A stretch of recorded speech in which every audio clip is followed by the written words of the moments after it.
Welcome back. I wanted to show you something that we haven't really talked about, but again, it's important to know, and that is that JavaScript has its own language to start off with.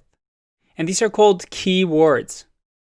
And you can see here, these are all JavaScript keywords. And what they mean is that when I change this from Markdown to JavaScript, well, all of these you can see have changed colors. And that is because all these words are cues within JavaScript that if you use them, it already has a predefined meaning attached to it.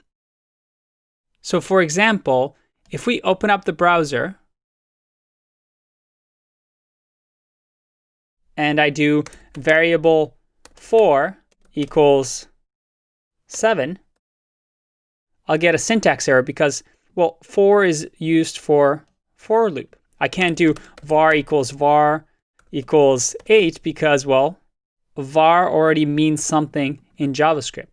So JavaScript keywords are words that you cannot use because it'll have unintended consequences. JavaScript is going to read it and say, oh, you're trying to mean something that I already know the meaning of. So this list over here, you just have to be cautious that you don't name your variables or your functions this way. But as you can see, these are the words that we've been using up until this point to create functions, to create for loops, and we'll encounter these throughout the course.